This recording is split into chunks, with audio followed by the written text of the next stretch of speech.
À la une de ce 20h, les défis qui attendent le nouveau Premier ministre et son gouvernement, des chantiers qui ont pour nom défense et sécurité, réforme politique et institutionnelle, développement à travers certains secteurs clés comme l'énergie, les infrastructures, l'école ou encore la santé. Décryptage dès le début de ce journal avec Yaya Konaté. Fin hier à Bamako du 12e forum des agents des douanes de l'UEMOA.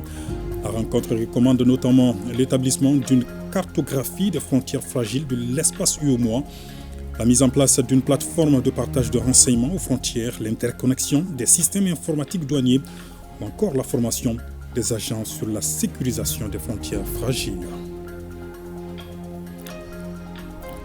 Le free roaming est effectif à partir du 31 décembre prochain dans l'espace AES. De quoi s'agit-il ? Vous pourrez vous déplacer au Burkina ou au Niger avec votre puce, appeler et recevoir des appels et vous connecter sans frais supplémentaires. Explications en détail avec nos envoyés spéciaux à Niamey, Abibatou Dite Koyan Diakité et Adama Kamara dans cette édition. Voilà pour les titres. Bonsoir à tous. Depuis jeudi, le Mali a un nouveau gouvernement dirigé par le général de division Abdoulaye Maïga. C'est une équipe de 28 membres, dont 5 femmes. De nombreux défis l'attendent. La consolidation des acquis dans le domaine de la défense et de la sécurité, la poursuite des réformes politiques et institutionnelles, le développement à travers certains secteurs clés comme l'énergie, les infrastructures, l'école ou encore la santé. L'immense chantier de la nouvelle équipe gouvernementale, c'est avec Yaya Konaté. Le décret numéro 2022-07-52 PTRM du 4 décembre 2022 le mettait déjà en pole position. Après près de 4 mois d'intérim à la primature, le colonel Abdoulaye Maïga était nommé ministre d'État intérimaire désigné du Premier ministre en cas d'absence, d'empêchement ou de vacances de poste. L'intérim à la tête du gouvernement avait sans doute révélé à la face du monde ses talents de meneur et de chef d'équipe tant l'homme avait convaincu par sa méthode et ses résultats. De retour aujourd'hui à la primature, le désormais général de division Abdoulaye Maïga retrouve les mêmes fonctions en tant que titulaire du poste. Un poste stratégique qui lui confère les responsabilités de chef de l'administration avec la lourde tâche de coordonner et de conduire l'action gouvernementale sous la responsabilité du chef de l'État. Une fonction stratégique donc dans un contexte marqué par des défis multiples. D'abord la crise sécuritaire. Malgré les succès engrangés par nos femmes avec en prime la victoire éclatante qu'a constituée la reprise de Kidal, le défi sécuritaire demeure et la lutte contre le terrorisme se poursuit avec comme finalité recherchée la reconquête totale du territoire national, le retour de l'administration dans un Mali en paix et dont les fils reparlent le même langage. Un Mali en paix et un Mali réconcilié, c'est aussi un Mali qui retrouve ses repères. Déjà véritablement lancé, le train des réformes politiques et institutionnelles devrait aussi poursuivre son petit bonhomme de chemin sous l'impulsion du chef de la nouvelle équipe gouvernementale. Il faut le dire, les réformes déjà en cours sont au cœur du processus de refondation annoncé et concernent tous les domaines de la vie de la nation. Attendu également, le Premier ministre et son gouvernement le sont sur le terrain diplomatique. Notre pays devra poursuivre son positionnement sur la scène internationale avec comme boussole les 3 principes édictés par le président de la transition et qui guident désormais l'action publique au Mali. Des principes qui font aujourd'hui du Mali un pays respecté et admiré sur la scène internationale.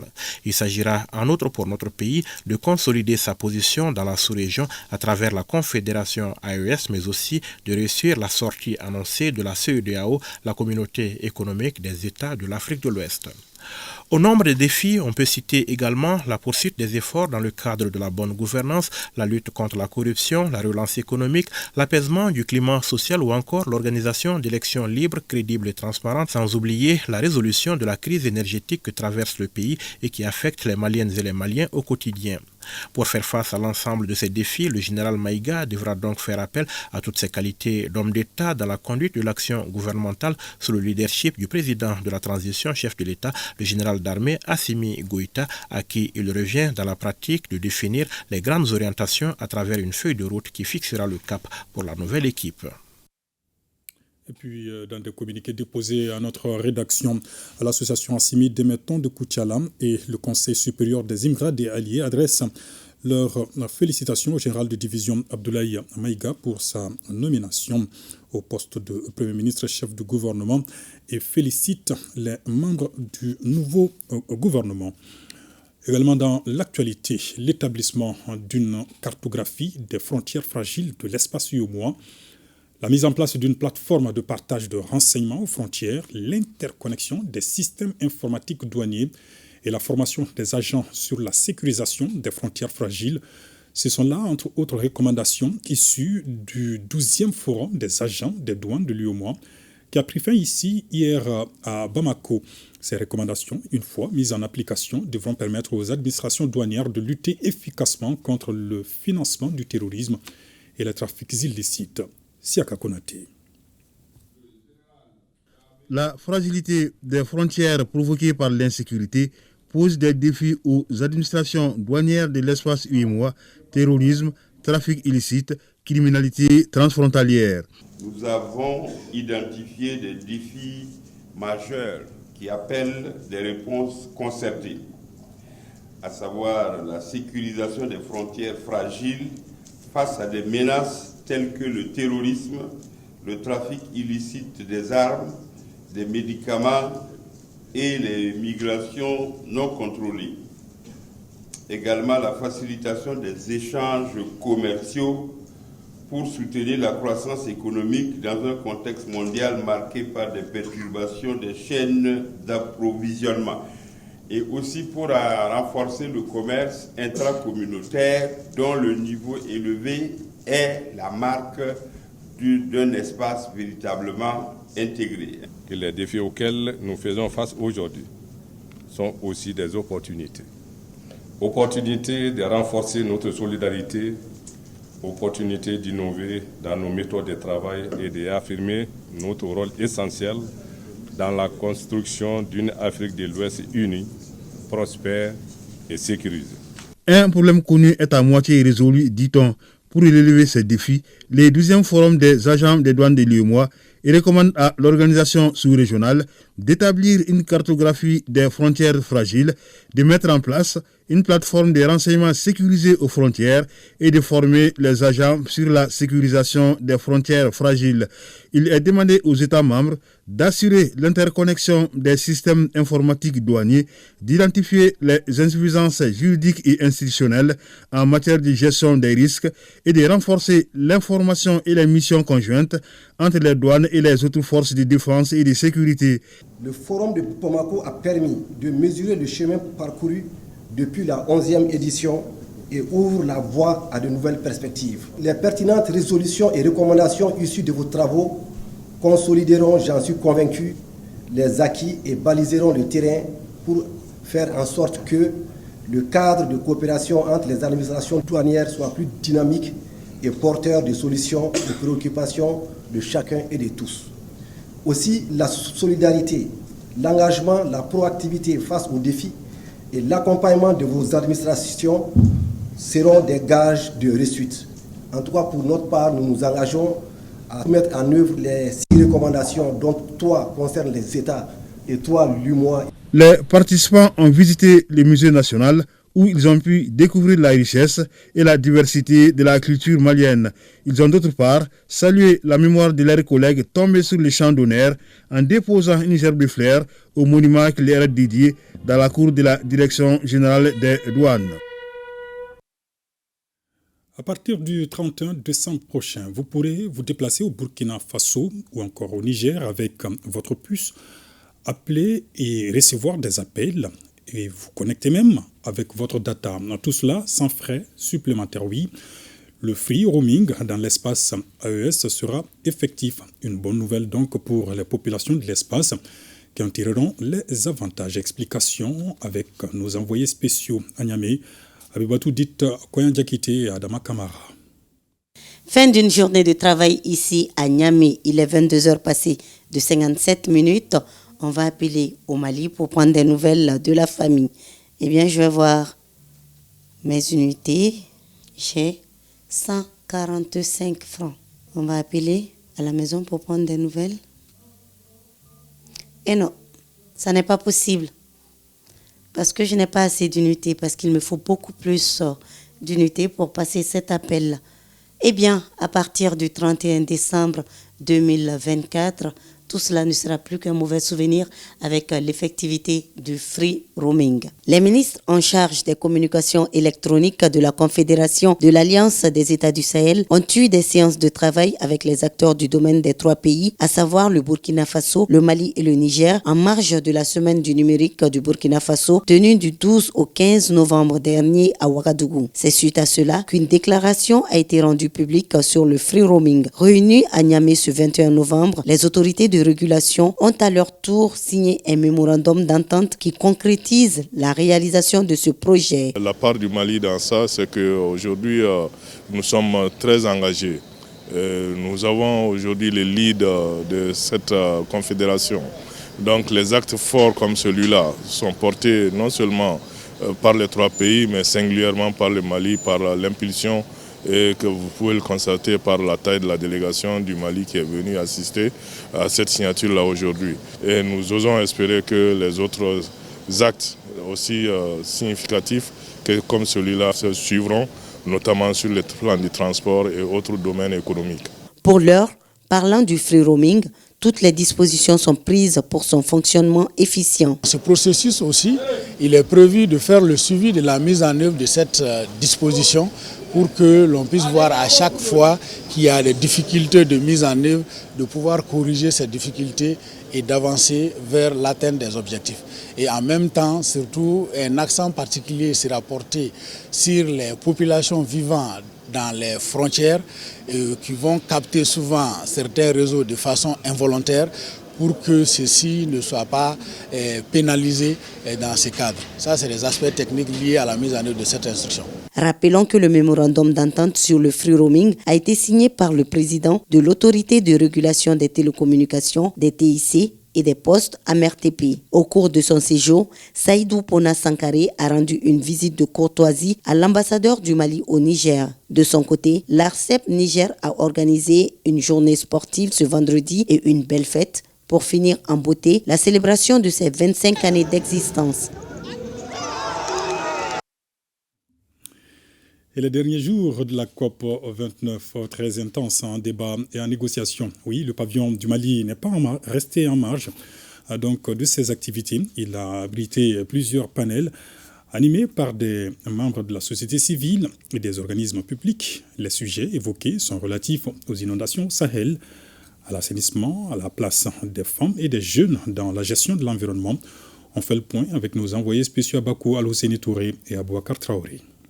Pas de répit au stand du Mali. Les intervenants maliens et non maliens se disputent le podium pour faire passer les messages. Les inondations au Sahel ont certes dominé les débats, mais des sujets connexes comme l'assainissement, la lutte contre la désertification, le financement des ouvrages d'assainissement ont été largement débattus. Notre présence est de contribuer au forum avec l'apport du projet de résidence urbaine de Bamako dans l'atténuation en fait, des effets du changement climatique.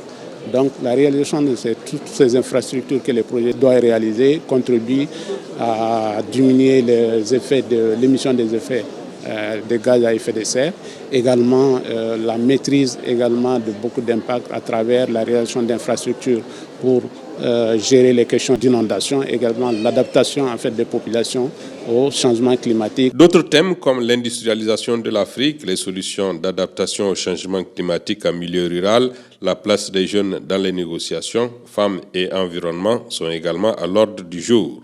Nous avons parlé pour les femmes du Sahel.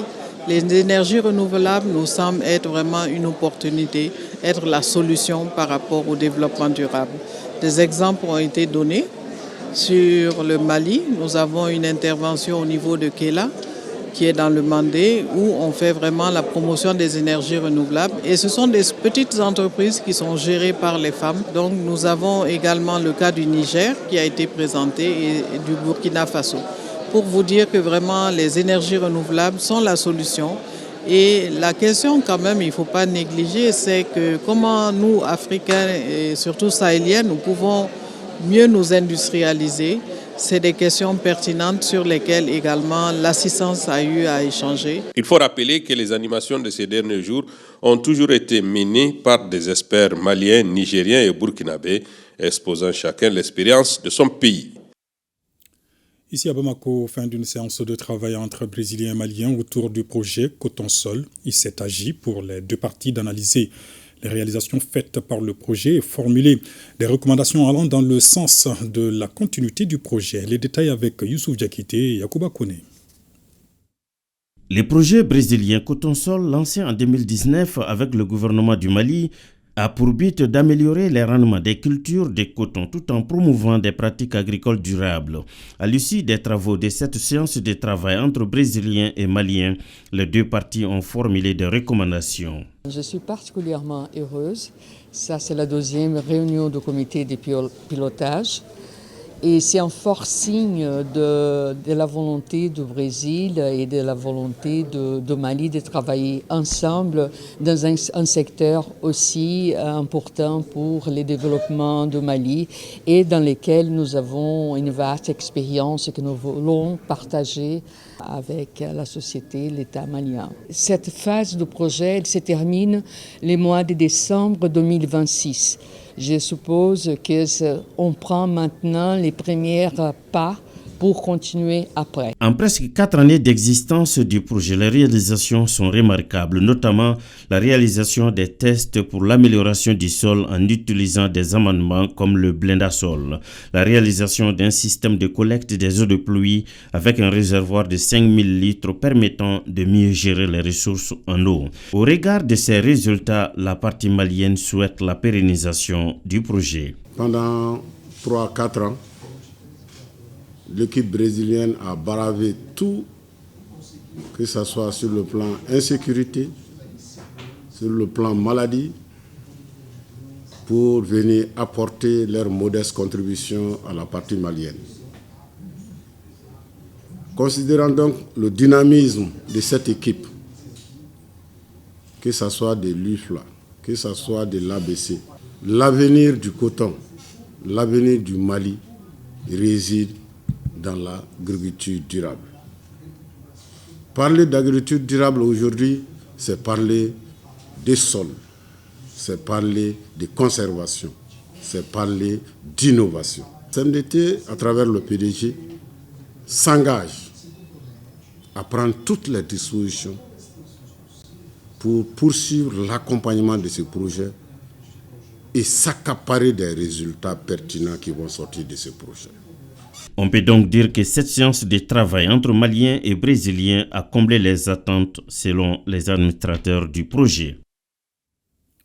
Rideau sur la première édition du Salon national de l'emploi. La rencontre de 2 jours a permis de mettre en relation des centaines de demandeurs d'emploi avec les entreprises de travail.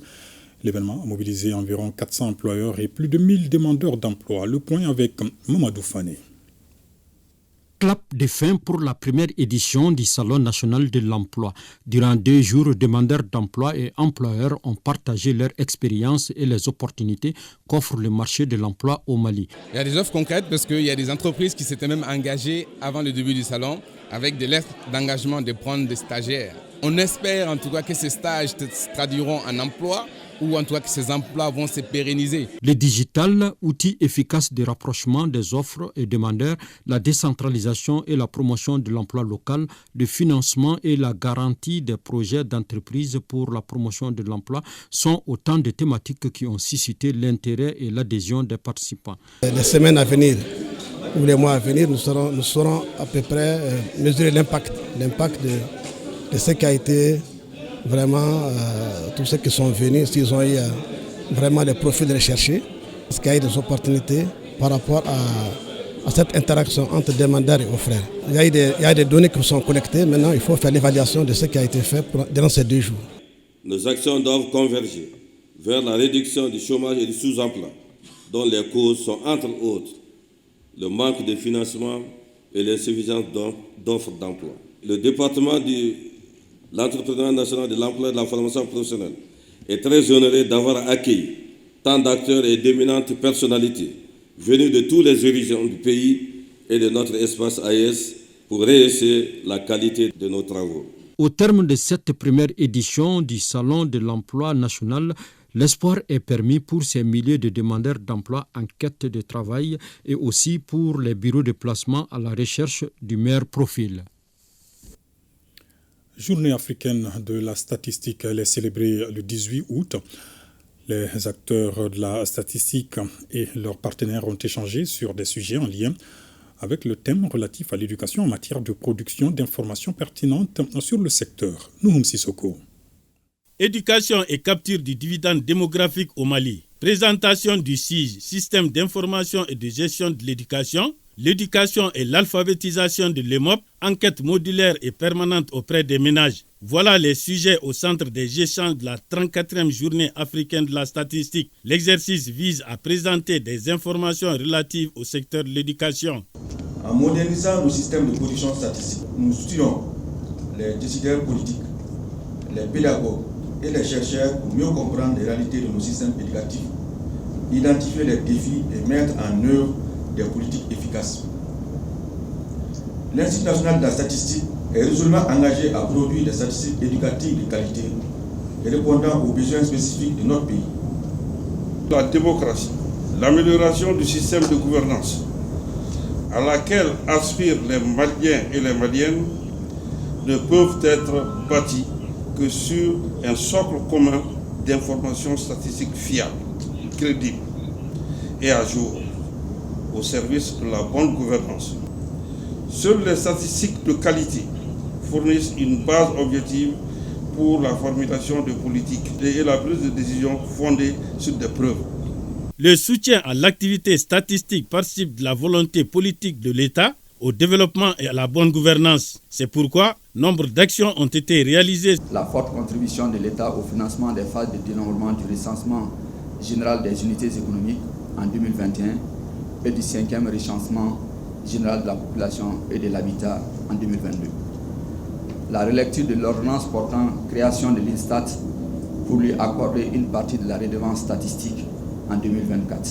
Les partenaires techniques et financiers reconnaissent les efforts du gouvernement du Mali au cours des dernières années par rapport à la production d'informations fiables et actualisées, surtout dans le secteur de l'éducation et bien sûr dans d'autres domaines. Les partenaires techniques et financiers plaident en faveur davantage d'engagement pour la production, l'analyse et l'utilisation des statistiques de qualité. La 4e génération de schémas directeurs de la statistique en cours d'élaboration doit prendre en compte tous les indicateurs de suivi des programmes nationaux de développement et des ODD, ainsi que de l'agenda 2063 pour l'Afrique que nous voulons de l'Union africaine, d'après le représentant du ministre. Journée de réflexion sur les implications et les innovations de la nouvelle constitution. Experts et politiques analysent les insuffisances de la nouvelle loi électorale afin de faire des propositions. L'initiative est du comité de plaidoyer et de suivi des réformes. Youssouf Diakité, Djelimakan Diabaté. Les experts des partis politiques chargés des questions électorales sur l'initiative du comité de plaidoyer et de suivi des réformes se retrouvent pendant 2 jours pour réfléchir sur les implications et les innovations de la nouvelle constitution, innovations relatives à la loi électorale. La finalité, c'est de chercher, de formuler ensuite des recommandations nécessaires qu'on va proposer aux autorités de notre pays. La loi électorale étant l'épine dorsale du processus électoral. Elle mérite d'être bien réfléchie, bien analysée. Les implications et les innovations dont il est question font suite à la mise en route de la nouvelle constitution. Quelles sont les dispositions qui sont aujourd'hui dans la loi électorale qui pourraient être modifiées? D'abord, s'interroger sur ça.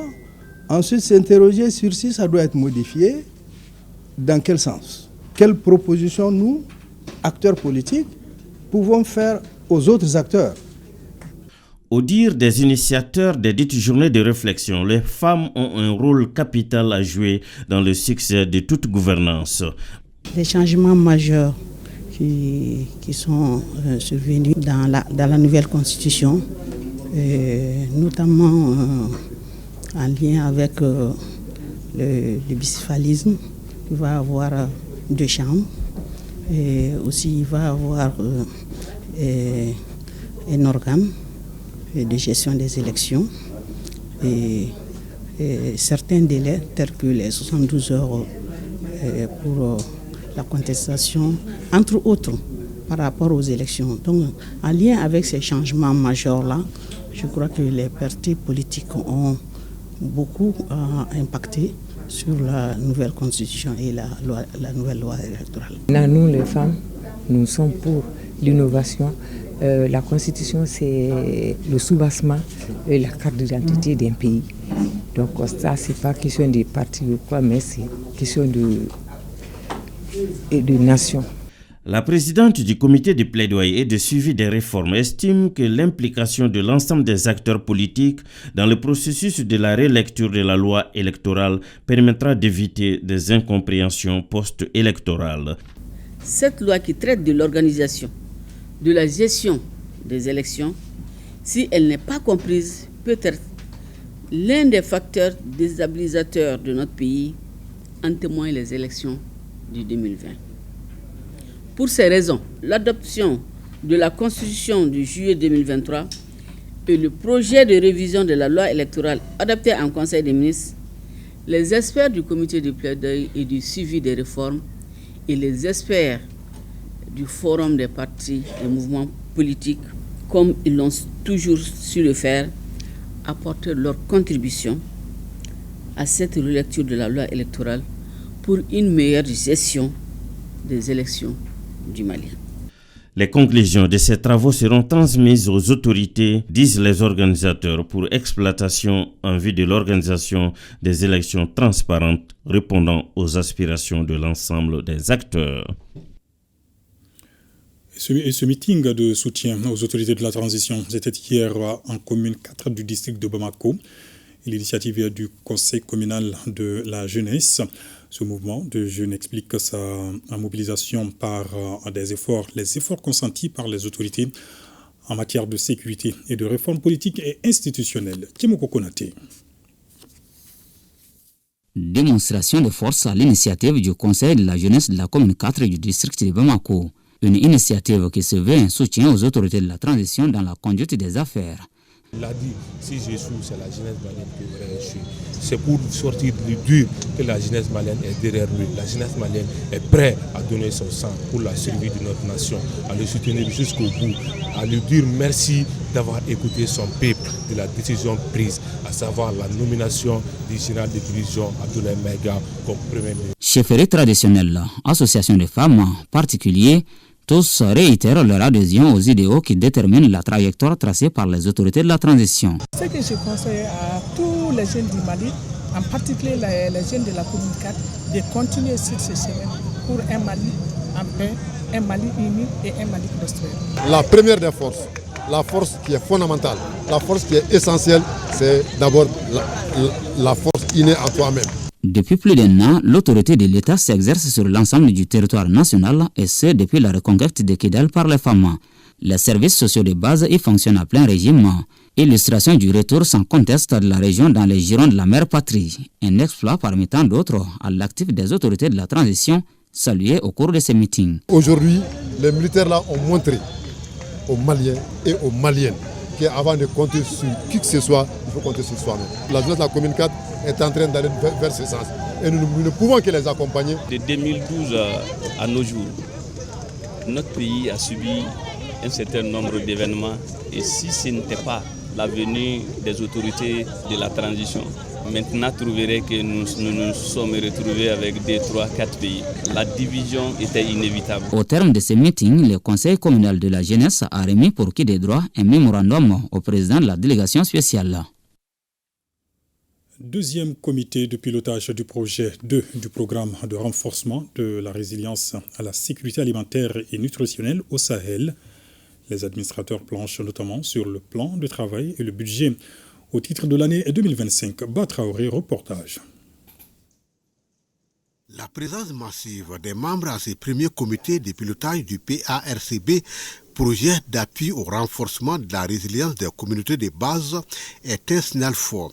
Au cours de cette rencontre, les membres du comité de pilotage vont valider le plan de travail et le budget de 2025 pour ce projet à grand impact pour les communautés de base. L'objectif principal de ce projet, c'est contribuer quand même au renforcement de l'amélioration des conditions de vie de nos populations, impacter sur leurs conditions, surtout ceux qui sont les populations rurales.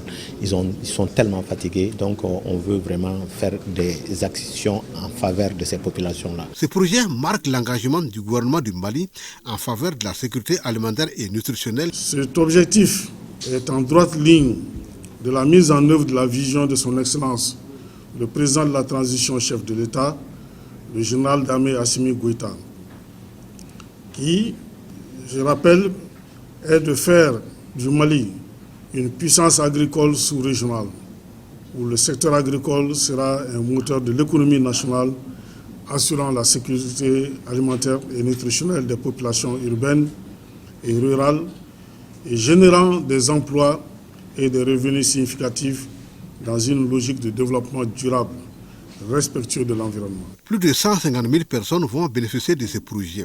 Il sera exécuté dans les régions de Koulikoro et Bougouni pendant 5 ans pour un coût global de 40 milliards de francs CFA. L'Organisation néerlandaise de développement SNV a 45 ans d'exercice au Mali. Elle œuvre pour l'égalité du genre, l'inclusion sociale, l'adaptation au changement climatique, entre autres. La célébration de ces 45 années a été l'occasion de mettre en lumière les acquis, défis et perspectives de l'organisation au Mali. Bokari Koulibaly et Siriki Koulibaly. 45 secondes d'ovation pour immortaliser 45 ans de challenge, de péripéties, mais aussi des réalisations et d'impact sur la vie des zones cibles. Des réalisations qui ont pour nom amélioration des revenus, renforcement des capacités des communautés dans les domaines agroalimentaires, de l'élevage, des énergies renouvelables et de l'eau. Cette année, il y a 600 000 personnes qui ont été concernées directement avec notre travail. Et pour donner juste quelques exemples, il y a 70 000 ménages qui ont augmenté leurs revenus agricoles. Il y a 1500 jeunes qui ont acquis un emploi décent. Il y a 35 000 femmes qui ont eu accès à l'énergie propre, donc les foyers améliorés et le biogaz. À ces réalisations se greffe la formation de 500 jeunes en leadership et l'accompagnement d'un nombre important d'éleveurs et de femmes rurales, à l'image de Harerata Maïga, une maraîchère venue du cercle de Koro. Ils nous ont aidés à nous organiser. Ils ont aidé aussi à créer des petits groupements économiques qui font le crédit interne, des épargnes internes et des crédits internes. Ils nous ont aidés aussi dans le cadre de l'agriculture et les champs-écoles, mille niébé, dans les champs-écoles maraîchage. C'est grâce à SNV qu'on a appris comment faire une pépinière échalote et le repiquage. Et le rendement a été vraiment excellent. L'ambassadrice du Royaume des Pays-Bas au Mali a salué l'excellente relation qui a toujours existé entre le Mali et son pays. Quant à l'Organisation néerlandaise de développement SNV, elle réitère son engagement à contribuer à la résilience des ménages et l'autonomisation des jeunes dans les zones rurales. Appui aux victimes d'inondations, l'ONG Save the Children s'y emploie également. Elle vient d'offrir des vivres et des kits d'hygiène à 100 victimes en commune 5 du district de Bamako. Une enveloppe de 5 millions de francs CFA est mise à la disposition des victimes identifiées dans la région de Kaï. Tchemoko Konaté. Mariam Siribé est l'une des victimes des inondations survenues. Des catastrophes naturelles qui ont contribué à aggraver sa précarité car elle est veuve depuis quelques années. Comme elle, ils sont nombreux les concitoyens à connaître cette année le même sort. Grâce à ce geste de l'ONG Save the Children, 100 victimes identifiées en commune 5 du district de Bamako, dont Mariam Siribé pose un offre de soulagement. Le don est notamment composé de vivres et de kits d'hygiène.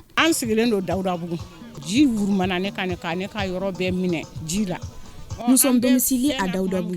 Lorsque nous cherchons à évacuer nos affaires le jour des inondations, la maison s'est effondrée. Mon mari est décédé.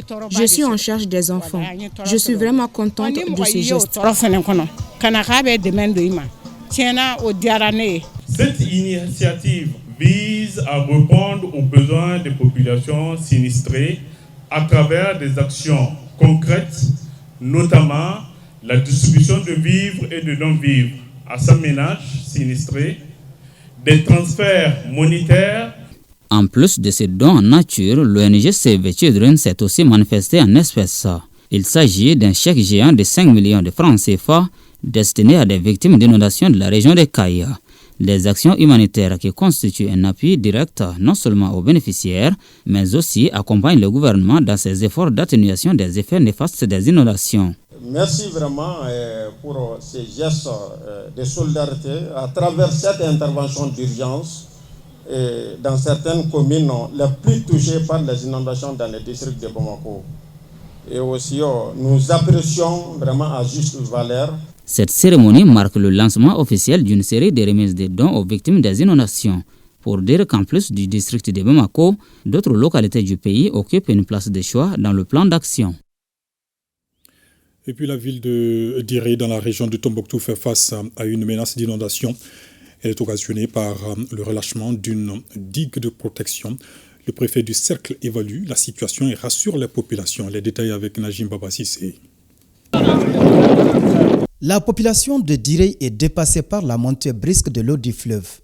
Tout a commencé ce jeudi 20 novembre, lorsque la ceinture de la digue a cédé, occasionnant l'inondation d'une partie de la ville. Quand elle a cédé, on a eu à faire des appels. On était là de minuit jusqu'à 3 h du matin. Mais en ce temps-là, les gens dormaient.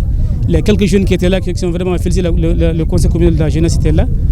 Et ils n'ont pas pu pouvoir maîtriser l'eau, mais ils ont fait quand même de leur effort. Nous sommes en train de renforcer la digue en amenant des sacs et en mettant quand même du sable dans les sacs, les transporter et les mettre sur la digue. Malgré les efforts et la détermination de la population, l'eau continue de se déverser dans le ruelle. Les maisons se trouvant dans les bas-fonds sont les premières cibles. C'est une digue qui mesure à peu près 900 mètres linéaires. Vous voyez que ça a été couvert pendant 2 mois, le mois d'octobre et novembre. On a vraiment renforcé la digue avec tous les moyens du projet. C'est le transport de Banco aussi et la mobilisation communautaire de 291 jeunes, filles et garçons. Aussitôt, un comité de crise a été mis en place sous la présidence du préfet du cercle, composé de l'ensemble des responsables des services techniques et les autorités politiques. L'eau a débordé la digue sur une distance d'environ 10 mètres environ. Et puis l'eau était en train d'envahir le quartier Millionkin de Diré. Donc c'est avec ces moyens de fortune qu'on a pu bloquer le passage de l'eau. Ce que vous voyez déjà, il n'est pas risque que il y a des maladies qui peuvent survenir. Le médecin a aussi également intervenu dans ce cadre-là. Donc nous sommes dans cette logique de sensibiliser la population, de prendre soin des enfants, il faut également pour les personnes âgées. Et avec le service de développement social également, nous avons recensé pratiquement tous ceux qui sont aujourd'hui submergés par l'eau. Face à l'ampleur de la situation, le préfet en appelle à l'esprit civique de tous les enfants du cercle, même ceux de la diaspora, afin de trouver une solution définitive aux inondations dans le cercle de Diré. Ce qui nous conduit justement au grand reportage de la rédaction qui est consacré ce soir aux conséquences de la montée des eaux enregistrées cette année à travers le pays, cap sur Koulikoro où certains secteurs d'activité sont particulièrement touchés. Il s'agit notamment des cultures, des vergers ou encore des fermes piscicoles. Grand format de la rédaction, une signature de Djemba Moussas Konaté. Tieman Koumaré, planteur, et Ahmed Chérif, dit Oumar Fofana, pisciculteurs, sont 2 personnes du secteur privé de Koulikoro qui ont été touchées par la montée spectaculaire des eaux lors de la saison des pluies qui tend vers sa fin au Mali. Tieman Koumaré a un verger de 5 hectares d'orangers à Tientiembougou, à environ 17 km de Koulikoro. Dans son verger, il a 1122 pieds d'orangers composés de mandarines, tangor, fer-sel et d'orangers simples. Parmi ces nombres, il a perdu 315 pieds en pleine campagne. La perte causée par les eaux dans mon champ est énorme. J'ai perdu 315 pieds d'orangers, parmi lesquels 305 étaient en fructification et sur chaque pied, on pouvait récolter 200 kg d'orangers. Je ne sais pas comment on va rattraper cette perte. En 1981, le même cas s'est produit, mais cela n'a pas causé de dégâts. Nous demandons aux bonnes volontés de nous appuyer. Djenebou Dambélé, une cliente qu'on a trouvée sur place, a également exprimé son inquiétude face aux dégâts causés par la pluie cette année. Toutes nos oranges proviennent du champ de Tchema Koumari. Il y a plus de 10 ans de cela. Ces oranges sont de la qualité. Mais avec l'inondation du champ cette année, nous craignons pour la campagne en cours. Un autre secteur d'activité, une autre réalité, la ferme piscicole d'Ahmed Chérif dit Oumar Fofana. Ici, il a 11 bassins qui ont chacun une capacité de 2000 voire 3000 alevins pour le grossissement, une cage flottante et un étang piscicole. Mais toutes ces réalisations ont été détruites par les eaux. J'ai vu que réellement, pour cette année quand même, ça a été énorme. Mais comme c'est l'effet du changement climatique, donc vraiment on est obligé d'accepter vraiment pour les dégâts de cette année. Les étangs, les bassins ont tous été envahis par l'eau. Vraiment, les poissons qui étaient dans les étangs et dans les bassins sont tous sortis. Donc cela a fait en sorte que vraiment, actuellement, on a d'énormes problèmes. Les espèces, les carpes, les clarias, j'avais des spécialités venant de Bénin que le projet Djekene Diaba m'a offert. Mais tout est parti. C'est les poissons du fleuve qui sont rentrés envahir les bassins. Donc là, cela nous donne énorme problème. Donc c'est pourquoi réellement, on pense que réellement, on va souhaiter avoir des partenaires qui viennent nous aider pour qu'on puisse avoir des bonnes sources.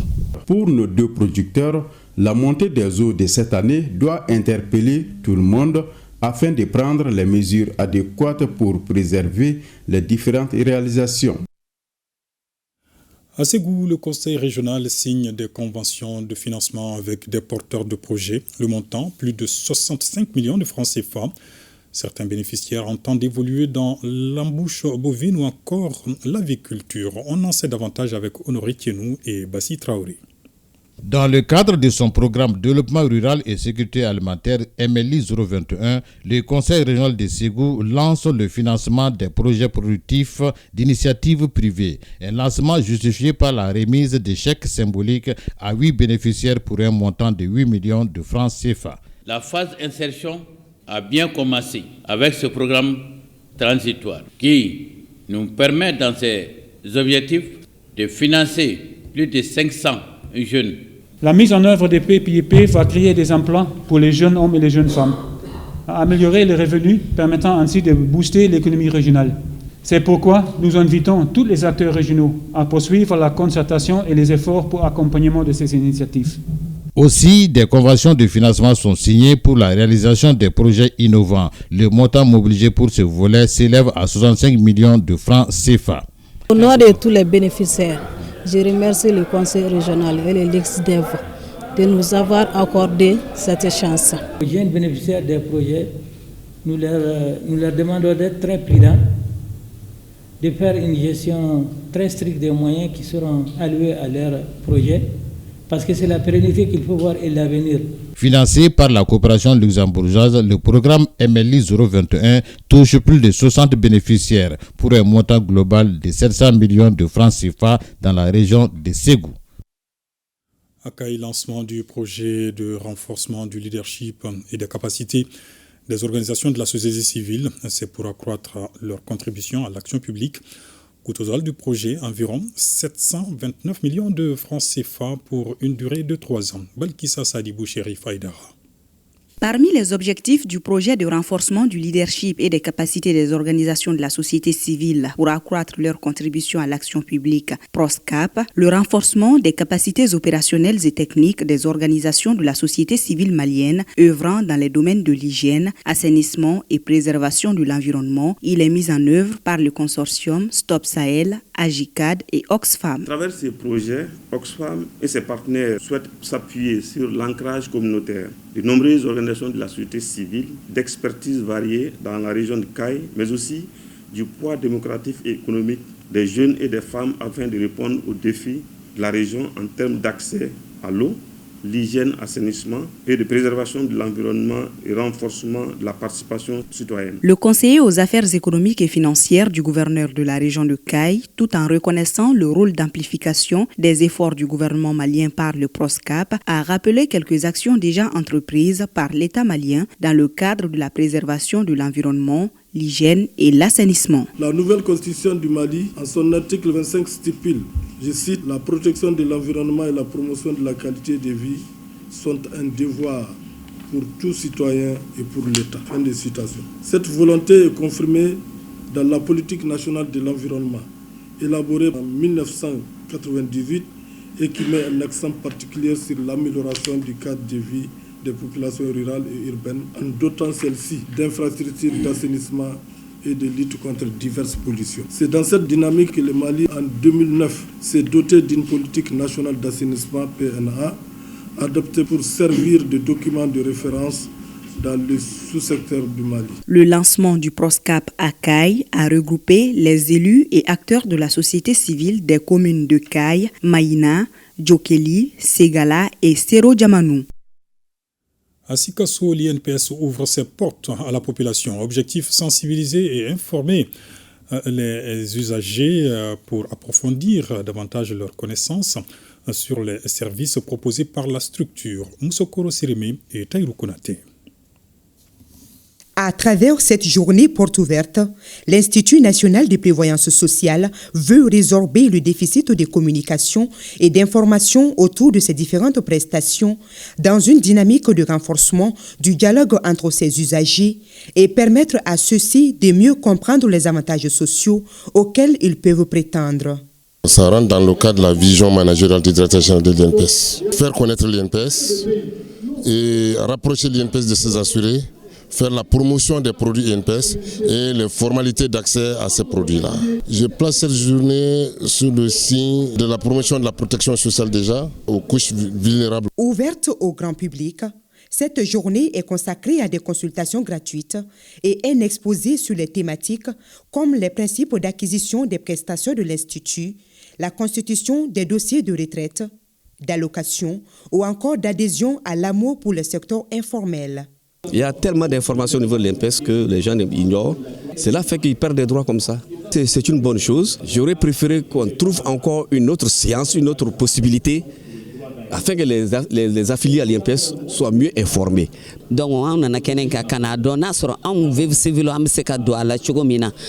En tant que veuve civile, nos maris ne bénéficient pas des retraites. Nous sommes donc venus nous situer sur notre sort et connaître les dispositions à prendre pour qu'on puisse adhérer à l'INPS et bénéficier aussi de l'amour.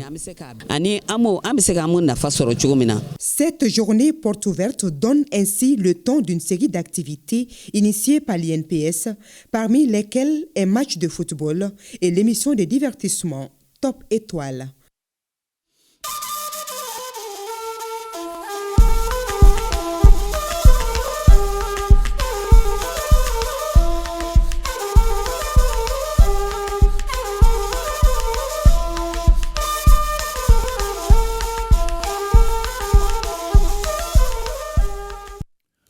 Cette actualité nous conduit d'abord ce soir au Burkina Faso avec l'inauguration du guichet des immatriculations provisoires de Bobo Dioulasso par le ministre de l'Administration territoriale.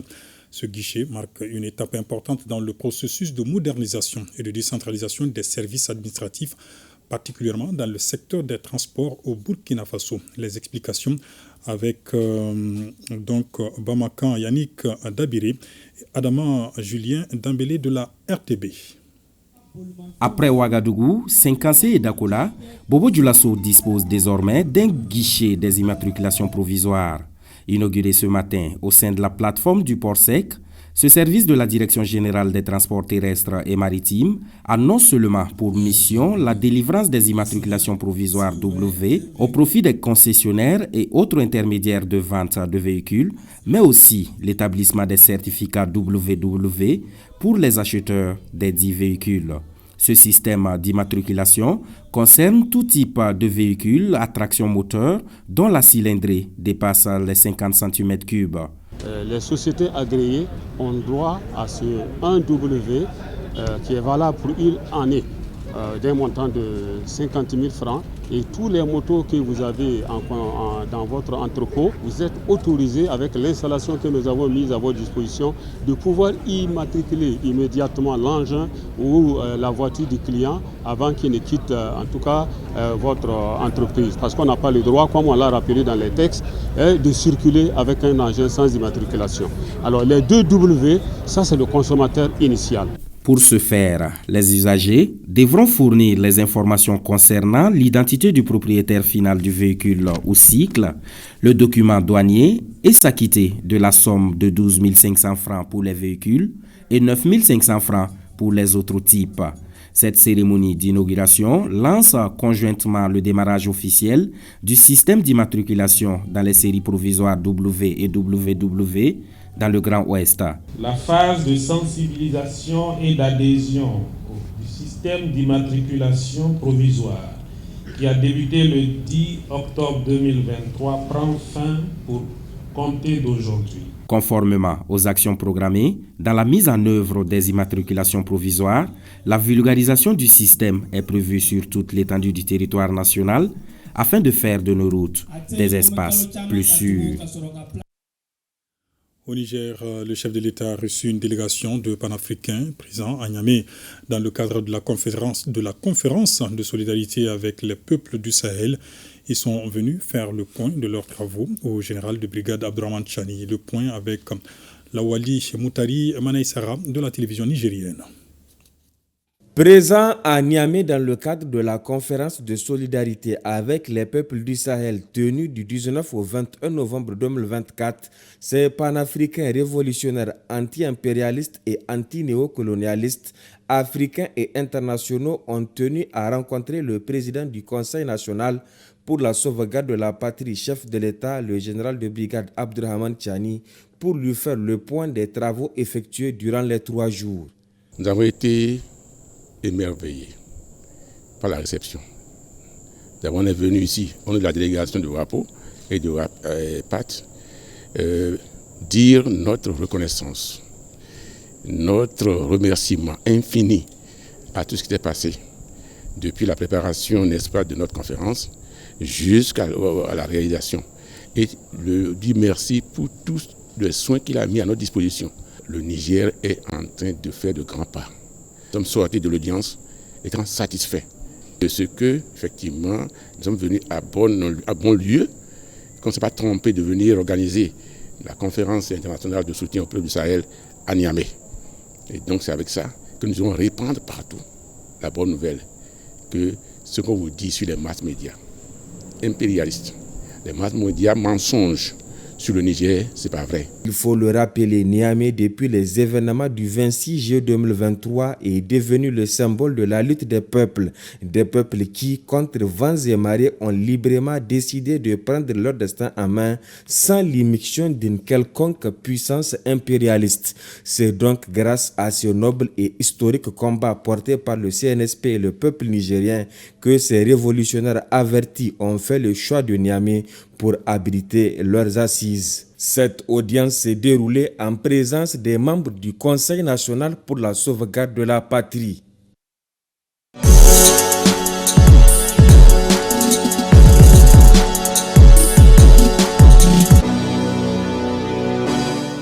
Le journal des sports, c'est avec Siragatou Sissé en plateau avec moi. Bonsoir Siragatou. Bonsoir Ibrahim Traoré. Championnat national professionnel de Ligue 1. La saison 2024-2025 a donné son coup d'envoi cet après-midi. Oui, 14 clubs en lice pour la conquête du trophée de champion. En ouverture, ce samedi, grosse sensation. Les promus, l'AS Étoile du Mandé et FC Diarra se sont illustrés. L'AS Étoile a battu à feu 2-0. FC Diarra, lui, partage les points 1-1 face à l'AS Bakarian de Barawil. Et tout à l'heure, les 11 créateurs de Niarela se sont imposés 2-0. Devant l'ASCO. Cette première journée se poursuit demain dimanche au stade Mamadou Konaté avec les rencontres AS Real Usfas à 16h et Binga FC IS Bougouba à 18h. Les matchs Yoliba AC Union Sportive de Bougouni et AS Police Stade Malien de Bamako sont reportés à cause de la sortie africaine des Rouges du Yoliba en Ligue des Champions et des Blancs du Stade Malien de Bamako en Coupe de la Confédération la semaine prochaine. On n'a pas d'image puisque l'ORTM n'a pas les droits de ces championnats professionnels en Ligue 1. Hein, tout à fait. Avec votre permission, Ibrahima Traoré, Fousseini Mariko a été élu ce samedi président de la Ligue régionale de football de Koulikoro pour un mandat de 4 ans. Il a obtenu 14 voix contre 11 au président sortant Gaussumpa Silla. Alors, le tirage au sort de la CAN féminine Maroc 2024 a été effectué hier. Hein? Tout à fait. Le Mali est dans le groupe C avec l'Afrique du Sud, tenante du titre, le Ghana et la Tanzanie. Les aigles dames sous la houlette du sélectionneur Mohamed Hussein Saloum, absente en 2022, veulent se racheter. La meilleure performance des aigles reste cette 4e place acquise en 2018 au Ghana. La CAN féminine Maroc 2024, c'est du 5 au 26 juillet. Hier, les rideaux sont tombés au Palais des Sports, Salamatou Maïga, sur la 6e CAN de Vovinam Viet Vo Dao. Le Mali s'est classé premier. De quoi s'agit-il? Alors, 16 médailles en or, 16 en argent et 16 en bronze, soit un total de 48 métaux. Le Mali a survolé les débats de cette CAN de Vovinam Viet Vo Dao devant le Sénégal et le Burkina Faso. Ce titre de champion est le 2e de l'histoire après celui glané en 2017. La fête était colorée hier au Palais des Sports Salamatou Maïga en présence de notre reporter Daouda Kone. Pour cette dernière journée, Sénégalais et Maliens se sont bien illustrés en disputant la plupart des finales. C'est le tir de la corde qui a permis au public de la salle de jubiler. Les différents Vochines venus d'Afrique ont rivalisé en technique le combat de lutte pieds et poings et la section lutte. Avec 52 médailles, 16 or, 16 argent et 20 bronze, le Mali monte sur la plus haute marche du podium de cet art martial vietnamien connu pour sa spectaculaire figure des ciseaux avec le trophée continental. Le Sénégal a pris la 2e place de la compétition avec 16 médailles d'or, 12 en argent et 12 en bronze. Le Burkina Faso se classe 3e avec 10 médailles en or, 12 en argent et 7 en bronze. Le département des sports se réjouit de la tenue de cette Coupe d'Afrique en terre malienne. C'est aussi pour nous l'occasion de démontrer la résilience du peuple malien. La résilience et le dévouement de notre jeunesse, la résilience et le dévouement de la fédération pour faire découvrir également ce sport à l'ensemble des sportifs, à l'ensemble du peuple malien, un sport qui aujourd'hui fait la fierté parce qu'il arrive à rassembler plusieurs États et gouvernements, plusieurs pays qui, en d'autres circonstances, auraient peut-être dit que le Mali n'est pas une terre de convivialité, une terre où il fallait faire le déplacement, mais aujourd'hui, nous démontrons la résilience de notre peuple et nous démontrons également que le Mali est une terre d'accueil, une terre fréquentable, une terre de fraternité pour l'ensemble des pays, pour l'ensemble de la jeunesse africaine. Le maître Tran Nguyen Dao, président du Conseil mondial des maîtres de Vovinam Viet Vo Dao, n'a pas manqué l'occasion pour louer les efforts que les autorités maliennes ont déployés pour la réussite de cette 6e Coupe d'Afrique de Vovinam Viet Vo Dao. Le Vovinam Viet Vo Dao est un art martial d'origine vietnamienne. Alors, PMU Mali et la Fédération malienne de hippisme et des sports équestres renforcent leur partenariat. Oui, c'était à la faveur d'une conférence de presse conjointe. À travers ce partenariat gagnant-gagnant, le PMU Mali et la Fédération malienne de hippisme et de sports équestres entendent donner aux courses de chevaux toute leur place. Abdul Karim Kaba. La formation des jockeys, la rage chevaline et l'amélioration des états des lieux du champ hippique de Bamako figurent en bonne place de ce partenariat. La société des paris mutuels PMU Mali entend s'investir mieux dans ce sens. Au-delà de ça, il y a d'autres projets dans le cadre de ce protocole qui touchent l'amélioration génétique, qui touchent également l'installation des haras, donc tout ce qui est élevage et tout ce qui tourne autour de l'élevage sont consacrés dans ce protocole d'accord. Donc nous allons prendre avec langue avec la fédération, avec aussi la SOREC par rapport aux activités à mener annuellement. Parce que le protocole a été signé depuis 2022. Et sur 3 ans, on a pu réaliser quelques activités. Maintenant, il faudrait qu'on regarde l'année 2025, ce qui est réalisable ensemble, on identifie ces axes et on va s'y mettre pour la réalisation. Ce partenariat est une réponse aux nombreux plaidoyers de la Fédération malienne de hippisme et des sports équestres. Il va permettre d'adapter tous les métiers en lien à l'amélioration des activités de la course hippique. Il y a un préalable. Un préalable parce qu'il faut déjà donc identifier les berceaux équins au Mali. Ensuite, il faut la mise en place des haras nationaux. Ensuite, mettre en place les programmes d'insémination pour que sur tout le territoire national, il puisse y avoir des chevaux qui vont naître ensemble, qui vont commencer à courir ensemble parce que quand vous partez sur ce tableau-là, les chevaux de sang améliorés et les pur sang, les catégories, c'est par tranche d'âge. Ce qui va changer, c'est d'abord, on aura plus de chevaux de compétition. 2, on participera à plus de compétitions à l'international et plus de courses. Donc, ça veut dire qu'on a plus de chevaux. Et donc, dans pas longtemps, les gens pourront parier sur les chevaux qui courent au Mali. L'occasion est saisie par les deux parties de présenter les trophées et attestations obtenus par les jockeys maliens au Maroc lors du Grand Prix d'Afrique. Merci beaucoup, Seragatou. Je vous en prie. À demain. Inch'Allah, avec plaisir. Ainsi va l'actualité ce soir. Merci pour votre fidélité. Je vous donne rendez-vous demain sur la Radio Nationale du Mali à 13h pour la grande édition de la mi-journée. Ça s'appelle 13h dimanche. Et je vous retrouve ici à 20h avec le même plaisir, Inch'Allah. Excellent moment de télévision en notre compagnie. Bonsoir.